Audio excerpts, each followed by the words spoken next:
Le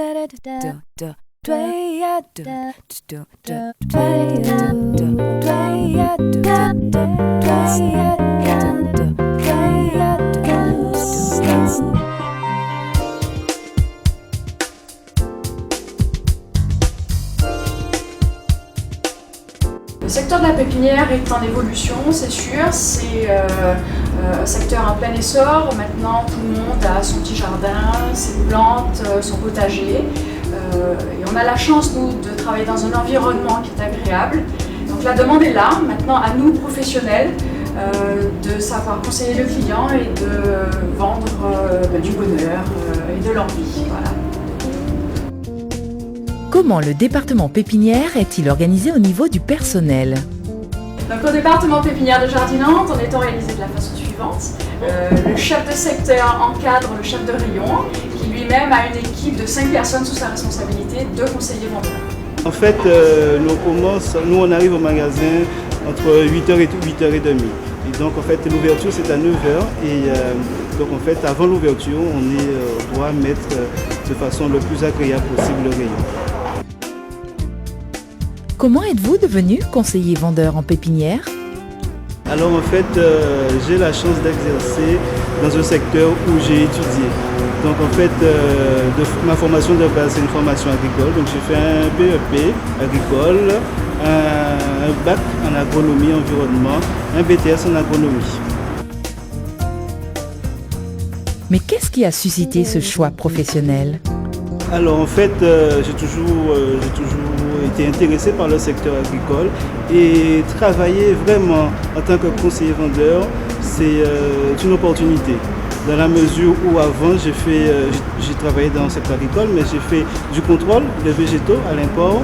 J'ai travaillé en production aussi, en pépinière, et en fait c'est tout à fait une opportunité de venir ici, de faire du commerce, en même temps de vendre des produits dans lesquels j'ai étudié. Puis-je vous aider? Vous recherchez quelque chose de particulier? Je cherche quelque chose pour faire mon balcon. Pour faire votre balcon, mais il n'y a pas de souci alors. Est-ce que c'est une plante qui aime plutôt le soleil, un endroit ensoleillé, plutôt à l'ombre? Tout à fait, oui. Parce que là, mon balcon, ça ressort beaucoup plus. Plutôt au soleil. Ouais, donc alors, à mon avis, il faudrait qu'on aille plutôt vers ce côté-là. Les clients attendent surtout de la lumière pour tous leurs problèmes, que ce soit au niveau entretien, au niveau gestion, au niveau exposition des plantes, des petits trucs, des petites astuces comme ça pour pouvoir embellir leur jardin.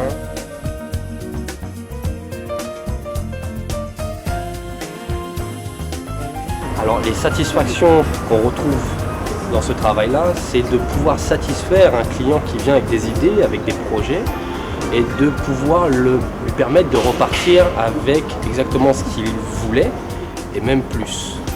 Maintenant, les contraintes, c'est de faire avec les humeurs de tous les clients, qui n'est pas toujours facile, et de pouvoir répondre à tous les désirs, toutes les attentes, et savoir taper juste au bon moment. Concernant l'embauche de vos conseillers vendeurs en pépinière, sur quels critères vous êtes-vous appuyé? Le recrutement, c'est vrai, n'est pas une science exacte. Donc il y a différents profils de postes, de personnes, et donc c'est ça d'ailleurs qui donne la richesse des relations humaines. Donc si on se penche sur le poste de conseiller vendeur, c'est vrai qu'on va demander à ce moment-là d'avoir des qualités relationnelles, d'aimer le contact clientèle, d'être orienté vraiment vers la satisfaction client. Et puis bien sûr, on va leur demander en plus d'avoir des connaissances, des compétences techniques, soit sur une plante, soit sur l'animalerie si on parle de notre secteur. Et si en plus ils font preuve de motivation, d'enthousiasme, qu'ils ont le sens de la responsabilité, qu'ils sont force de proposition, ils ont toutes les chances à ce moment-là d'évoluer très rapidement dans l'entreprise. Pour toute information complémentaire, veuillez vous rapprocher des agences Pôle emploi ou téléphoner au 39 49.